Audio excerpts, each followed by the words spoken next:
नमस्कार दोस्तों, advance classes के YouTube चैनल पर आप सभी का बहुत बहुत स्वागत है। दोस्तों मैं हूं इमरान खान। राजस्थान की कला व संस्कृति की बात कर रहे थे। राजस्थान की कला व संस्कृति के अंदर भी दोस्तों अपन जो बात कर रहे थे वो बहुत ही इंपॉर्टेंट टॉपिक पर बात कर रहे थे, जिसका नाम था राजस्थान के लोक देवता। दोस्तों राजस्थान के लोक देवताओं की चर्चा कर रहे थे और दोस्तों राजस्थान के लोक देवताओं को आगे बढ़ाते हैं। तो दोस्तों आज जो बात करेंगे दोस्तों वो बात करेंगे अपन देवनारायण जी महाराज की। किसकी बात करेंगे बेटा? देवनारायण जी महाराज। तो दोस्तों आप लोगों को सामने देवनारायण जी महाराज के दर्शन हो रहे होंगे। दोस्तों ये है हमारे देवनारायण जी महाराज। तो दोस्तों बात करेंगे आज अपन अगली क्लास के अंदर। तो दोस्तों वो है दोस्तों हमारे लोक देवता श्री श्री देवनारायण जी महाराज।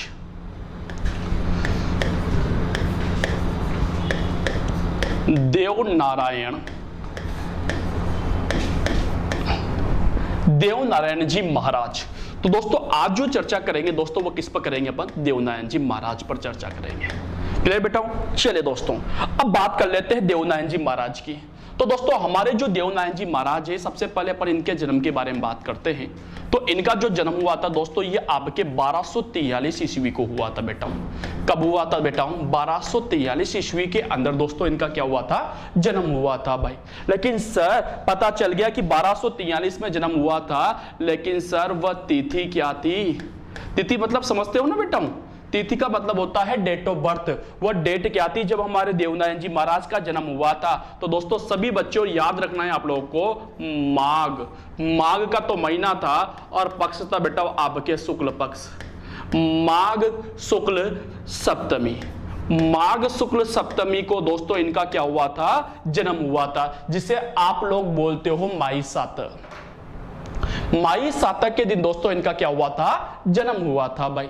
लेकिन सर मैं बात कर लूं आप लोगों से, स्थान की बात कर लेता हूं कि सर वह कौन सी जगह थी जहां पर इनका जन्म हुआ था भाई? वह कौन सा स्थान था जहां पर इनका जन्म हुआ था सर? तो दोस्तों याद रखना, आप सभी को याद रखना है बेटा, वो एक जंगल आता है, उस जंगल का नाम है दोस्तों मालासेरी के जंगल। मालासेरी बेटा, यहां पर डूंगरी भी है तो मालासेरी की डूंगरी भी आप लोग कह सकते हो, लेकिन मैं लिखूंगा मालासेरी के जंगल। दोस्तों ये जो मालासेरी के जंगल है ना बेटा, यह आते हैं आपके आसिंद के अंदर। कहां पर आएंगे बेटा? आसिंद के अंदर आते हैं। और आसिंद कहां पर आता है दोस्तों? बिलवाड़ा के अंदर आता है। तो हमारे देवनारायण जी महाराज का जो जन्म हुआ था बेटा, ये कहां पर हुआ था? मालासेरी के जंगल आसिंद बिलवाड़ा के अंदर हुआ था भाई। क्लियर दोस्तों बात कर लेता हूं मैं इनके घर वालों की। और आपको पता है मैं इनके परिवार में बात करता हूं तो इनके पिता की बात करता हूं, इनकी माता की बात करता हूं और इनकी पत्नी की बात कर लेता हूं। ठीक है बेटा, पहले तीन चीजों पर बात कर लेते हैं। तो दोस्तों बात करें अपन इनके पिता की, तो इनके पिता जो थे दोस्तों उनका नाम था सवाई भोज।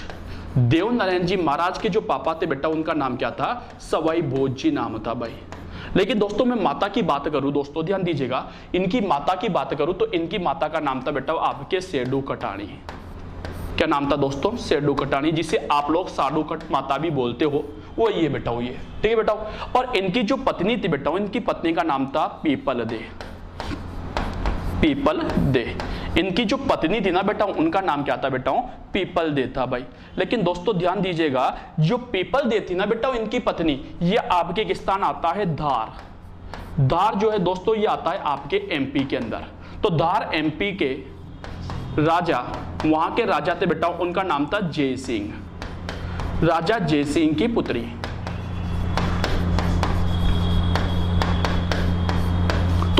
पीपल दे जो थी बेटा ये हमारे धार एमपी के जो राजा थे बेटा जय सिंह जी, उनकी पुत्री थी। इसका मतलब हमारे देवनारायण जी महाराज का ससुराल कहां पर हो गया बेटा? धार एमपी के अंदर हो गया। तो देवनारायण जी महाराज का ससुराल कहां था दोस्तों? तो धार एमपी के अंदर था भाई। क्लियर दोस्तों? अब बात कर लेता हूं आप लोगों से। दोस्तों मैं बात कर रहा था परिवार की, तो बात कर लेता हूं मैं इनकी मूल नाम की। दोस्तों इनका मेन नाम जो है बेटा ये देवनारायण जी नहीं है बेटा, इनका जो रियल नाम है ना बेटा, इनका जो रियल नाम है दोस्तों वो है आपके उदय सिंह। क्या है बेटा? उदय सिंह। तो देवनारायण जी महाराज का रियल नाम क्या था बेटा? उदय सिंह था भाई। लेकिन लोग बाग देवनारायण जी महाराज कहते हैं, लेकिन नाम क्या है इनका? इनका मेन नाम क्या है बेटा? तो उदय सिंह है भाई। अरे दोस्तों समझ में? तो दोस्तों बात कर लेता हूं मैं इनके जाति की बात कर लेता हूं। अगर जाति की बात करता हूं तो दोस्तों आपको पता है मैं किसकी बात करता हूं, वंश की बात भी करता हूं। क्लियर? तो जाति की बात कर लो आप लोगों से, ध्यान दीजिएगा। अगर जाति की बात करूं तो हमारे देवनारायण जी महाराज की जो जाति थी बेटा वो ये थी आपके गुर्जर। कौन सी जाति के थे बेटा? गुर्जर जाति के थे। लेकिन दोस्तों वंश तो अलग अलग होता है भाई, जाति एक हो सकती है भाई, लेकिन वंश तो यानी गोत्र तो अलग अलग होगा। तो इनका जो गोत्र था बेटा वो था नागवंशीय बगड़ावत। क्या था बेटा? नागवंशीय बगड़ावत। तो यहां पर मैं केवल बगड़ावत लिख देता हूं भाई, बगड़ावत, सॉरी। इनका जो वंश था बेटा वो था आपके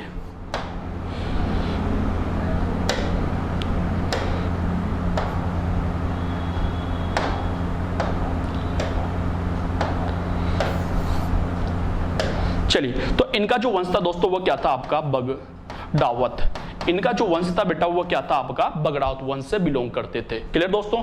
अब दोस्तों मैं एक और बात करना चाहूंगा यहां पर इनके वाहन की।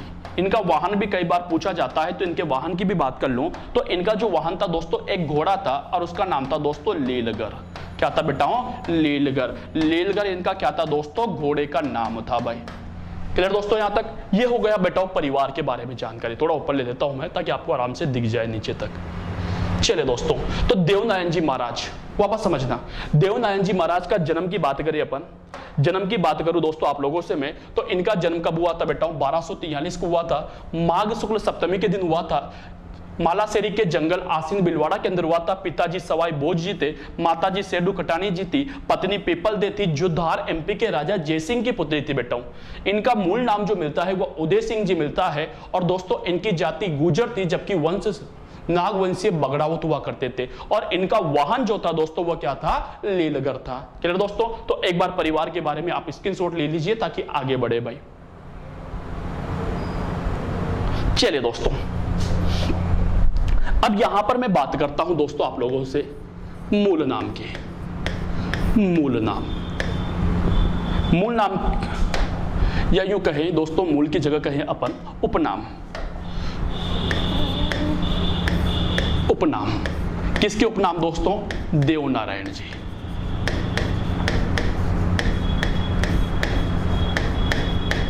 देवनारायण जी महाराज के उपनाम की चर्चा करते हैं बेटा। यानी दोस्तों हमारे देवनारायण जी महाराज को अलग अलग नामों से जाना जाता है भाई।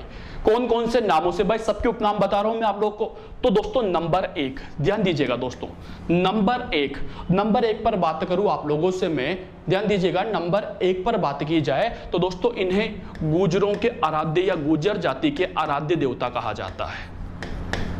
गुर्जर जाति के आराध्य देवता माना जाता है, आराध्य देवता।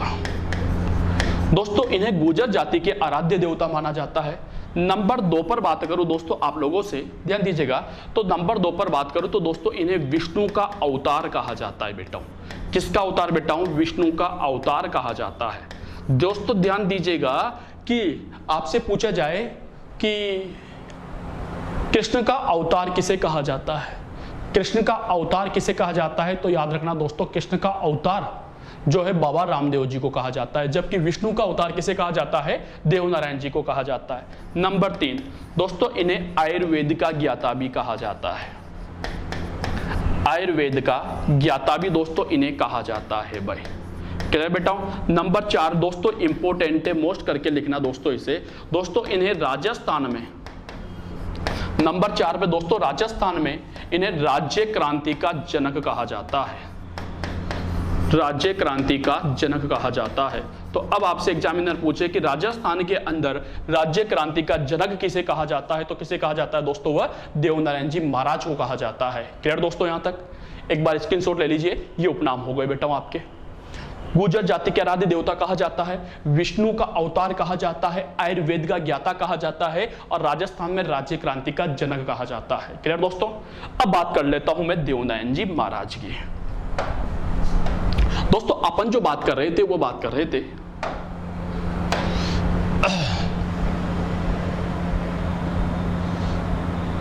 चलिए अपन जो बात कर रहे थे दोस्तों वो बात कर रहे थे देवनारायण जी पर। देवनारायण जी, ध्यान दीजिएगा बेटा, देवनारायण जी पर बात कर रहे थे। समझना दोस्तों देवनारायण जी के बारे में। दोस्तों इनका लालन पालन, इनका लालन पालन। देवनारायण जी महाराज है ना बेटा, तो इनका जो लालन और पालन हुआ था, पालन, इनका जो लालन पालन हुआ था वो दोस्तों आपके देवास एमपी में हुआ था बेटा। कहां पर हुआ था दोस्तों? देवास एमपी में।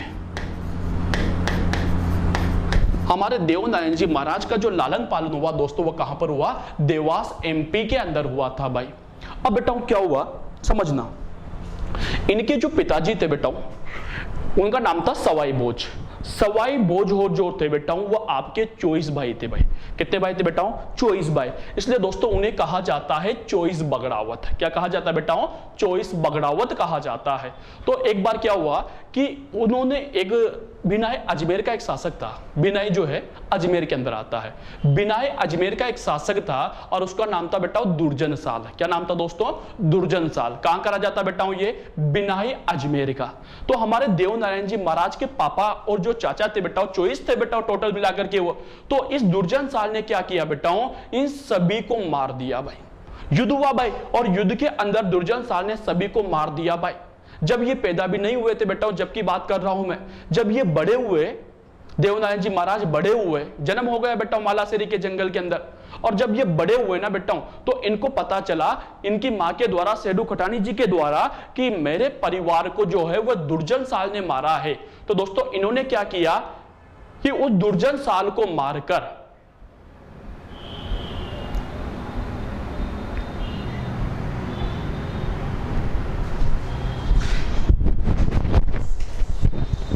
इन्वर्टर थोड़ी होगा, बंद करना पड़ेगा, यहां से कर ले लूंगा। वो क्या हुआ दोस्तों कि जब ये जवान हुए ना, जब ये यूथ हुए, तो इन्होंने क्या किया कि अपने परिवार का बदला लेना भाई, क्योंकि दुर्जन साल ने इनके पूरे परिवार को खत्म कर दिया था भाई। तो इन्होंने क्या किया दोस्तों कि अपने परिवार का बदला लेने के लिए दोस्तों दुर्जन साल को क्या कर दिया? मार दिया। तो अब यहां से क्वेश्चन बन जाता है कि देवनारायण जी महाराज ने किस शासक को पराजित किया था? तो दुर्जन साल को पराजित किया था, जो कि बिनाई अजमेर का शासक था बेटा। क्यों पराजित किया भाई? तो अपने परिवार का बदला लेने के लिए। क्लियर बेटा? तो दोस्तों अगली बात कर लेता हूं कि देवनारायण जी महाराज ने, देवनारायण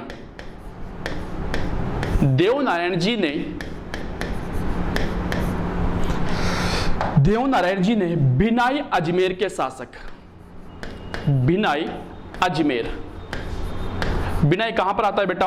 अजमेर के अंदर आता है। बिनाई अजमेर के शासक, और उस शासक का नाम था दोस्तों आपके दुर्जन साल। दुर्जन साल को मारकर अपने परिवार की हत्या का बदला लिया। परिवार की हत्या का बदला लिया।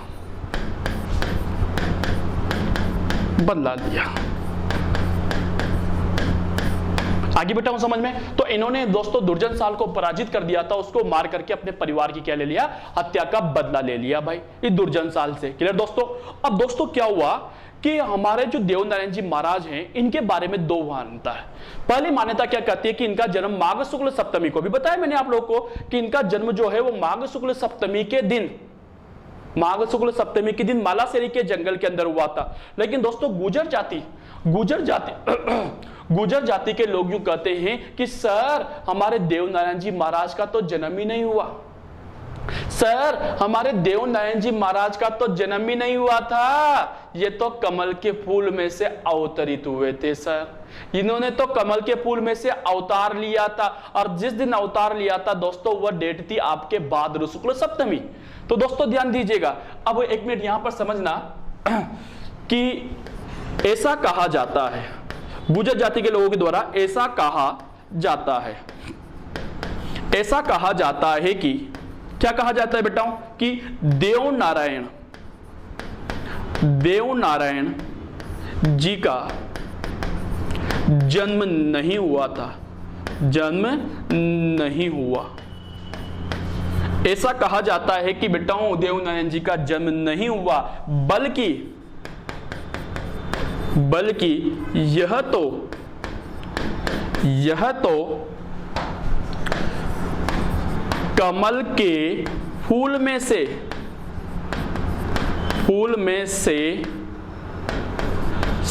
अवतरित हुए थे। दोस्तों ऐसा कहा जाता है कि इनका जन्म नहीं हुआ था भाई, इनका जन्म नहीं हुआ था, ये तो कमल के फूल में से क्या हुए थे बेटाओं, अवतरित हुए थे, कमल के फूल में से निकले थे भाई। अब दोस्तों समझना, थोड़ा इसको मैं ऊपर फेंक देता हूं, यहां पर समझाता हूं कुछ, समझना दोस्तों। मैंने कहा कि देवनारायण जी महाराज का जन्म हुआ दोस्तों आपके माघ शुक्ल सप्तमी के दिन, माघ शुक्ल सप्तमी के दिन, ठीक है बेटा। माघ शुक्ल सप्तमी के दिन जन्म हुआ भाई, मालासिरी के जंगल में जन्म हुआ, मैंने कहा 1243 में हुआ भाई। लेकिन दोस्तों गुर्जर समुदाय कहता है कि सर हमारे देवनारायण जी महाराज का जन्म नहीं हुआ था, देवनारायण जी महाराज का जन्म नहीं हुआ था, ये तो उन्होंने तो क्या लिया था बेटा, अवतार लिया था। और जिस दिन अवतार लिया था दोस्तों वह डेट थी आपके भाद्र शुक्ल सप्तमी, भाद्र शुक्ल सप्तमी भाई, क्लियर दोस्तों। तो भाद्र शुक्ल सप्तमी को ये अवतरित हुए थे भाई।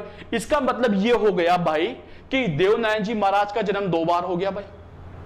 ये कह दूं मैं कि देवनारायण जी महाराज का जन्म 2 बार हो गया। कब कब हुआ बेटा, एक तो माघ शुक्ल सप्तमी को हुआ और एक भाद्र शुक्ल सप्तमी को हुआ। कल्चर के अनुसार इनका जन्म कब हुआ दोस्तों, माघ शुक्ल सप्तमी को, जबकि गुर्जर समुदाय के अनुसार इनका जन्म कब हुआ दोस्तों, भाद्र शुक्ल सप्तमी को। तो दोस्तों एक बात बताऊं आप लोग को कि देवनारायण जयंती जो है वह साल में 2 बार आती है भाई। देवनारायण जयंती साल में 2 बार आती है बेटा। कब कब आएगी, माघ शुक्ल सप्तमी को भी देवनारायण जयंती आती है और भाद्र शुक्ल सप्तमी को भी देवनारायण जयंती आती है भाई। क्लियर दोस्तों, आगे अच्छी समझ में। तो दोस्तों कितनी बार जन्म हुआ, 2 बार, माघ शुक्ल सप्तमी और भाद्र शुक्ल सप्तमी। क्लियर, चलिए दोस्तों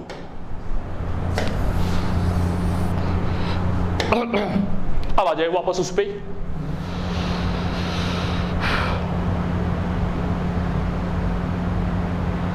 चलिए दोस्तों, बल्कि ये तो कमल के फूल में से अवतरित हुए थे। कब हुए थे दोस्तों, ये कमल के फूल में से अवतरित भाद्र शुक्ल सप्तमी के दिन। क्लियर दोस्तों, अब आ जाइए दोस्तों बेटा, इनका जो प्रसिद्ध मंदिर बना हुआ है, ध्यान दीजिएगा, प्रसिद्ध मंदिर, प्रसिद्ध मंदिर, इनका जो प्रसिद्ध मंदिर बना हुआ है किसका बेटा, देवनारायण जी महाराज का। देवनारायण जी महाराज का जो प्रसिद्ध मंदिर बना हुआ है ना बेटा, ये एक गांव आता है आपके गोड दंडावत, गोड दंडावत। और ये गोड दंडावत जो है दोस्तों ये आता है आपके आसिंद के अंदर भाई। और आसिंद कहां पर आएगा बेटा, बिलवाड़ा के अंदर आता है। तो यहां पर दोस्तों देवनारायण जी महाराज का क्या बना हुआ है, मंदिर बना हुआ है। तो अब आपसे एग्जामिनर पूछे कि देवनारायण जी महाराज का मंदिर कहां पर बना हुआ है, तो गोड दंडावत आसिंद बिलवाड़ा के अंदर बना हुआ है भाई। क्लियर दोस्तों, आसिंद बिलवाड़ा के अंदर दोस्तों इनका क्या बना हुआ है, मंदिर बना हुआ है। आप आसिंद बिलवाड़ा बोल दोगे तब भी मैं समझ जाऊंगा भाई। क्लियर दोस्तों, अब यहां पर मंदिर बना हुआ है भाई। तो यहां पर ही दोस्तों इस आसिंद बिलवाड़ा के अंदर ही दोस्तों इनके पिता और पिता का क्या नाम था बेटा, सवाई भोज। क्या नाम था बेटा, सवाई भोज का मंदिर। यहां पर ही दोस्तों सवाई भोज का भी क्या बना हुआ है दोस्तों, मंदिर बना हुआ है। तो अब मैं आप लोगों से पूछूं कि दोस्तों देवनारायण जी महाराज का मंदिर कहां पर है, तो आसिंद बिलवाड़ा में है। जबकि सवाई भोज का मंदिर कहां पर है, तो वह भी कहां पर है बेटा, आसिंद बिलवाड़ा के अंदर है। दोनों बाप बेटों का मंदिर कहां पर है, तो आसिंद बिलवाड़ा के अंदर है भाई। क्लियर दोस्तों, अगर दोस्तों यहां पर मंदिर है, ध्यान दीजिएगा, अगर यहां पर मंदिर है तो बेटा यहां पर क्या लगेगा, मेला लगेगा भाई। यहां पर मंदिर है तो बेटा यहां पर क्या लगेगा, मेला लगेगा। आपको पता है कि जहां पर मंदिर होता है वहां पर मेला लगता है भाई। तो यहां पर भी मेला लगेगा। अब आपको पता होना चाहिए कि मेला कब लगता है भाई। मेला कब लगता है भाई, जब किसी देवी देवताओं का जन्म होता हो भाई। जब किसी देवी देवताओं का जन्म होता है तभी तो मेला लगता है। अरे भाई समझ में, तभी तो देवी देवताओं का मेला लगता है भाई। तो इनका जन्म तो 2 बार हुआ भाई, माघ शुक्ल सप्तमी को भी हुआ और भाद्र शुक्ल सप्तमी को भी हुआ। देवनारायण जयंती भी 2 बार आती है भाई। तो इसका मतलब यहां पर भी मेले कितनी बार लगेंगे बेटा, 2 बार लगेंगे। कब कब लगेंगे, पहला मेला भाई, पहला मेला भाई, पहला मेला। तो पहला जो मेला लगता है बेटा ये लगेगा आपके भाद्र शुक्ल भाद्र शुक्ल सप्तमी को। पहला मेला कब लगा बेटाओं? भाद्र शुक्ल सप्तमी को। और दूसरा जो मेला लगता है बेटाओं ये कब लगेगा? दूसरा मेला कब लगेगा भाई? दूसरा मेला कब लगेगा भाई? तो दूसरा लगेगा दोस्तों आपके माघ शुक्ल सप्तमी को। भाद्र शुक्ल सप्तमी और माघ शुक्ल सप्तमी दोनों दिन यहां पर क्या लगते हैं बेटा? आपके मेले लगते हैं भाई। क्लियर दोस्तों? अब दोस्तों समझना, आसीन बिलवाड़ा के अंदर मंदिर कितने बेटाओं? 2 मंदिर, एक तो सवाई भोज का मंदिर, एक देवनारायण जी का मंदिर। मेले कितने भाई? मेले कितने भाई? 2 मेले भाई। दोनों के दोनों किसके? देवनारायण जी के। सवाई भोज का एक भी नहीं है भाई।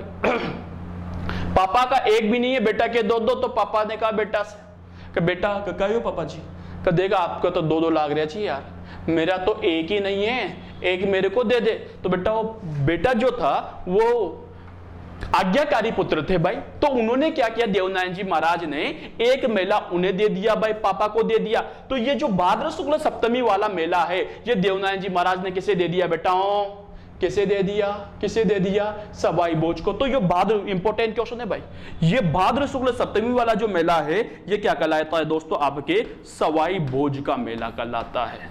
क्या कहलाएगा बेटाओं? सवाई भोज का मेला। तो अब आपसे एग्जामिनर पूछे कि सवाई भोज का मेला कहां पर लगता है? तो आसीन बिलवाड़ा के अंदर लगता है। सवाई भोज का मेला कहां पर लगता है? तो आसीन बिलवाड़ा के अंदर लगता है। जबकि ये वाला जो माघ शुक्ल सप्तमी का जो मेला है दोस्तों ये क्या कहलाएगा? आपके देव नारायण जी का मेला।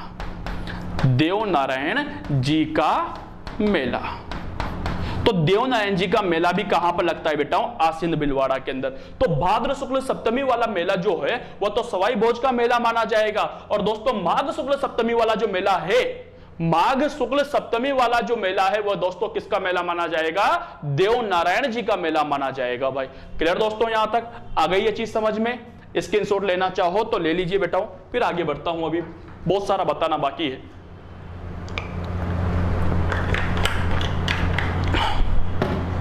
चलिए दोस्तों अगली बात कर लेते हैं अपन।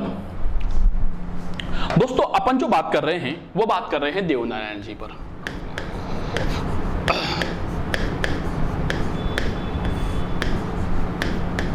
देवनारायण जी, अब दोस्तों अपन ने पढ़ा है कि इनका प्रसिद्ध मंदिर जो है वो कहां पर बना हुआ है? आसीन बिलवाड़ा के अंदर बना हुआ है भाई।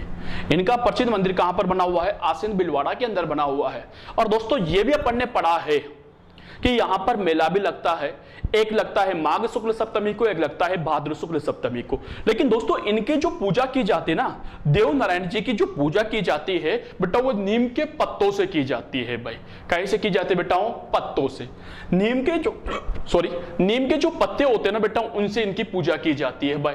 तो अब यहां पर समझना क्यों बेटाओं? क्योंकि इन्होंने नीम के पत्तों से अपनी पत्नी, इनकी पत्नी का नाम था बेटा वो पीपल दे, तो अपनी पत्नी पीपल दे का क्या किया था बेटाओं? इलाज किया था भाई। कैसे किया था बेटाओं? नीम के पत्तों से किया था। इसलिए दोस्तों इनकी जो पूजा की जाती है वह नीम के पत्तों से की जाती है। तो दोस्तों बात कर लेते हैं अपन कि देव नारायण जी,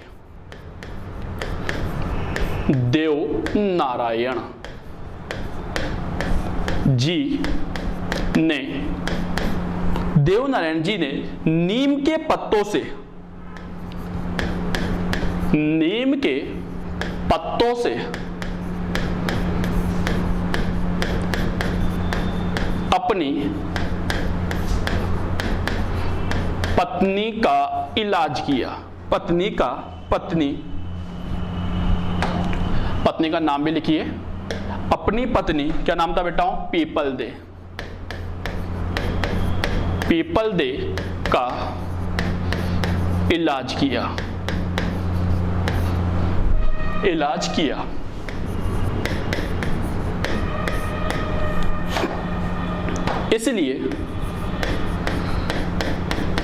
इसलिए देव नारायण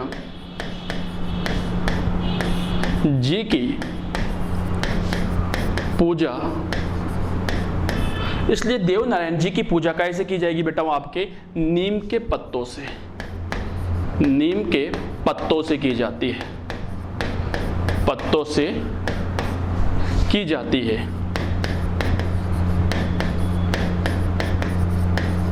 इसलिए दोस्तों देवनारायण जी की जो पूजा की जाती है बेटा वो कैसे की जाती है, नीम के पत्तों से की जाती है भाई। क्यों की जाती है बेटाओं, क्योंकि इन्होंने नीम के महत्व के बारे में बताया था, इसलिए दोस्तों इन्होंने अपनी पत्नी का इलाज नीम के पत्तों से भी किया था, नीम के महत्व के बारे में भी बताया था, इसलिए दोस्तों इनकी जो पूजा की जाती है बेटा वो कैसे की जाती है, नीम के पत्तों से की जाती है भाई। क्लियर दोस्तों। अब बात कर लेता हूं दोस्तों आप लोगों से, दोस्तों एक और बात कर रहा था मैं आप लोगों से कि इनके मंदिर में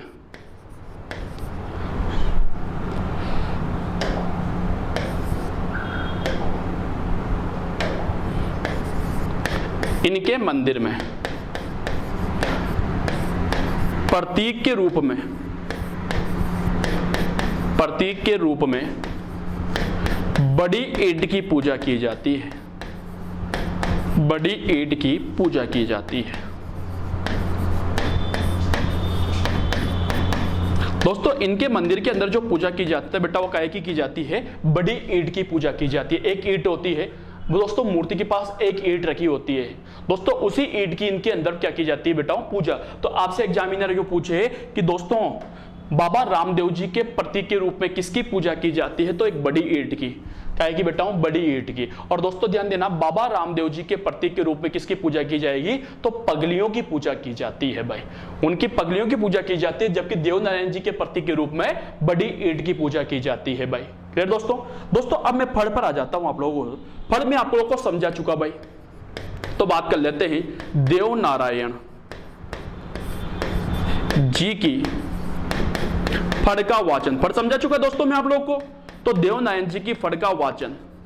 दोस्तों देवनारायण जी जो हैं इनकी जो फड़ का वाचन किया जाता है, ध्यान दीजिएगा बेटाओं, देवनारायण जी की जो फड़ का वाचन किया जाता है, देवनारायण जी की फड़ का जो वाचन किया जाता है बेटा ये आपके गुर्जर जाति, कौन सी जाति बेटाओं, गुर्जर जाति, गुर्जर जाति के भोपों के द्वारा, भोपे के द्वारा। दोस्तों देवनारायण जी की फड़ का वाचन जो किया जाता है वो दोस्तों गुर्जर जाति के भोपों के द्वारा किया जाता है। कौन सी जाति बेटाओं, गुर्जर जाति के भोपों के द्वारा बेटाओं एक वाद्य यंत्र होता है और उस वाद्य यंत्र का नाम है दोस्तों आपके जंतर। क्या नाम है बेटाओं, जंतर। वाद्य यंत्र के साथ किया जाता है, वाद्य यंत्र के साथ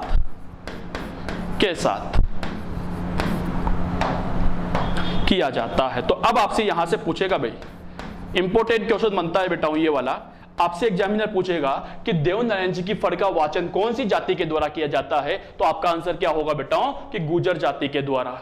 कौन सी जाति बेटाओं, गुर्जर जाति। लेकिन ये पूछे कि देवनारायण जी की फड़ का वाचन कौन से वाद्य यंत्र के साथ किया जाता है, तो आपका सही आंसर क्या होगा दोस्तों, जंतर वाद्य यंत्र के साथ किया जाता है। कौन से वाद्य यंत्र के साथ, जंतर वाद्य यंत्र के साथ। क्लियर बेटाओं। आगे देखिए आप लोग इस बात को समझना बेटा, फड़ की बात कर रहा हूं, बहुत इंपॉर्टेंट चीज बता रहा हूं कि यह फड़ किसकी बेटाओं, देवनारायण जी की। यह फड़ राजस्थान की, ध्यान दीजिएगा, राजस्थान की सबसे बड़ी फड़ मानी जाती है, सबसे बड़ी फड़। तो अब आपसे एग्जामिनर पूछे कि राजस्थान की सबसे बड़ी फड़ किसकी बेटाओं, देवनारायण जी की है बेटाओं। किसके बेटाओं, देवनारायण जी की। तो राजस्थान की सबसे बड़ी फड़ मानी जाती है देवनारायण जी की, लेकिन राजस्थान की सबसे प्रसिद्ध फड़ मानी जाती है बेटाओं पाबू जी की। अगर प्रसिद्ध पूछे तो पाबूजी लगाना है, प्रसिद्ध पूछे तो पाबूजी लगाना है। और दोस्तों अगर यूं पूछे सबसे बड़ी किसके, तो पाबूजी लगाना है। तो यह राजस्थान की सबसे बड़ी फड़, यह दोस्तों राजस्थान की सबसे लंबी फड़ मानी जाती है, सबसे लंबी फड़ मानी जाती है। तो राजस्थान की सबसे लंबी फड़ भी किसके बेटाओं, देवनारायण जी की है। ये जो है ना बेटाओं देवनारायण जी की, राजस्थान की सबसे प्राचीन फड़ मानी जाती है बेटाओं। राजस्थान की सबसे प्राचीन फड़ भी कौन सी है दोस्तों, देवनारायण जी की है भाई। यह जो फड़ है ना देवनारायण जी की, दोस्तों राजस्थान की सर्वाधिक चित्रों वाली फड़ मानी जाती है, सर्वाधिक चित्रों वाली।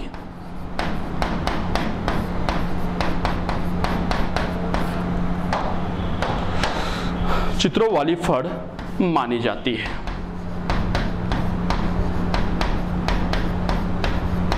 ये जो फड़ है दोस्तों राजस्थान की, वापस समझना, ये जो फड़ है ना दोस्तों राजस्थान की सबसे प्रसिद्ध फड़ मानी जाती है।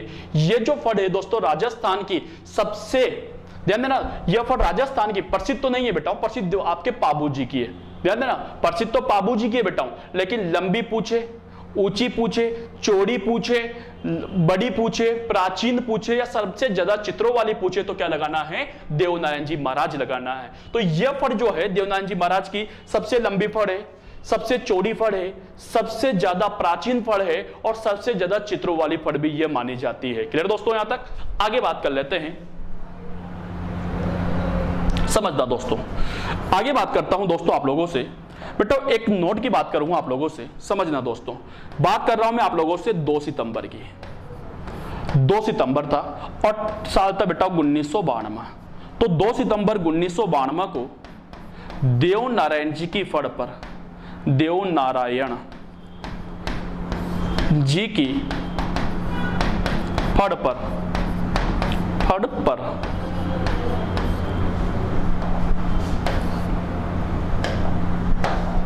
फड़ पर 2x2 सेमी का साइज भी याद रखना बेटा, साइज कितनी थी उसकी, 2x2।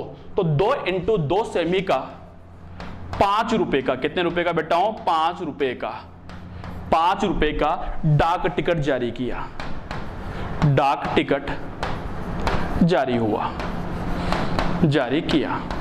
तो देवनारायण जी दोस्तों राजस्थान के एक ऐसे लोक देवता हैं जिनकी फड़ पर डाक टिकट भी जारी हो चुका है भाई। दोस्तों देवनारायण जी हमारे राजस्थान के एक ऐसे लोक देवता हैं जिनकी फड़ पर डाक टिकट जारी हुआ है भाई। लेकिन दोस्तों देवनारायण जी हमारे राजस्थान के एक ऐसे लोक देवता भी है जिनके स्वयं के ऊपर भी डाक टिकट जारी हुआ था भाई। देखिए दोस्तों नेक्स्ट बात कर लेता हूं मैं, समझना दोस्तों, क्वेश्चन ये सब बना देंगे। चले दोस्तों, तो देवनारायण जी पर, देवनारायण जी पर 2011 में, कब दोस्तों, 2011 में 5 रुपए का, कितने रुपए का दोस्तों, 5 रुपए का डाक टिकट जारी किया, डाक टिकट जारी किया गया। समझना दोस्तों, देवनारायण जी दोस्तों राजस्थान के एक ऐसे लोक देवता हैं जिनके स्वयं के ऊपर भी डाक टिकट जारी हुआ है और जिनकी फड़ के ऊपर भी डाक टिकट जारी हुआ है। तो अब यहां से एग्जामिनर आप लोगों से पूछे कि राजस्थान के ऐसे कौन से लोक देवता हैं जिनकी फड़ और स्वयं दोनों के ऊपर डाक टिकट जारी हुआ है, तो दोस्तों वह देवनारायण जी महाराज है भाई। देवनारायण जी महाराज की फड़ के ऊपर भी डाक टिकट जारी हुआ है, जो सितंबर 1992 को हुआ था, 5 सितंबर 1992 को। और जबकि देवनारायण जी के स्वयं के ऊपर भी डाक टिकट जारी हुआ है 5 रुपए का, और वो हुआ था दोस्तों 2011 के अंदर। क्लियर दोस्तों, तो दोनों के ऊपर डाक टिकट जारी हुआ है, फड़ के ऊपर भी डाक टिकट जारी हुआ है और स्वयं के ऊपर भी डाक टिकट जारी हुआ है भाई। ये एक ऐसे लोक देवता माने जाते हैं। स्क्रीनशॉट लेना चाहो तो आप लोग आराम से स्क्रीनशॉट ले लो, तब तक मैं पानी पी लूं।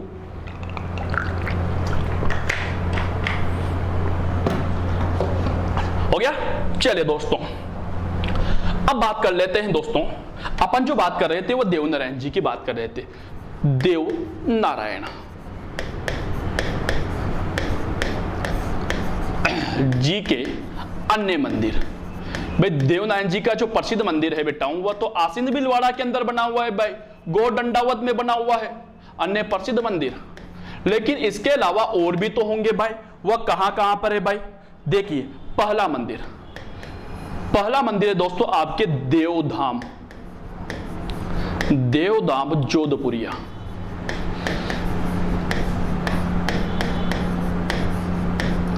देवधाम जोधपुरिया दोस्तों आता है आपके निवाई के अंदर, और निवाई कहां पर बैठा हूं, टोक के अंदर। देवधाम जोधपुरिया निवाई टोक के अंदर दोस्तों इनका मंदिर बना हुआ है। दूसरे नंबर पे बात करूं दोस्तों इनके मंदिर के बारे में, तो दूसरा इनका जो प्रसिद्ध मंदिर बना हुआ है दोस्तों, ध्यान दीजिएगा, दूसरा इनका जो प्रसिद्ध मंदिर बना हुआ है दोस्तों, ये बना हुआ है आपके देवडोंगरी। और दोस्तों जो देवडोंगरी है ना बेटा, ये आता है आपके चित्तौड़ के अंदर। कहां पर बेटा हूं, चित्तौड़ के अंदर आता है।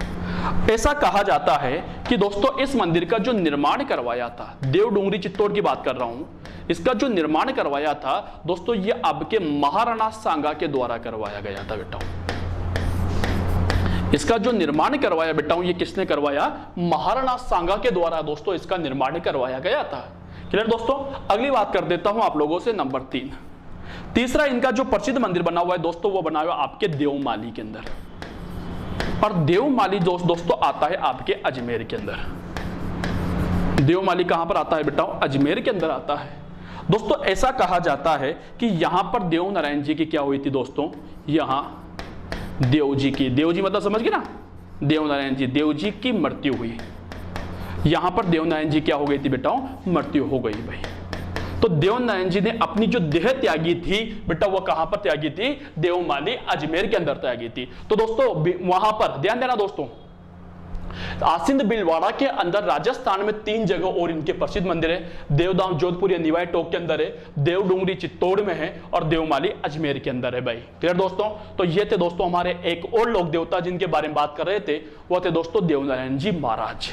फिर दोस्तों देवनारायण जी महाराज के बारे में अपन चर्चा कर रहे थे। आज की क्लास को यहीं पर खत्म करते हैं। और भी देवता हमारे पास है और दोस्तों उनकी भी चर्चा करेंगे, लेकिन वो करेंगे दोस्तों अपन अगली क्लास के अंदर। आज के लिए इतना ही।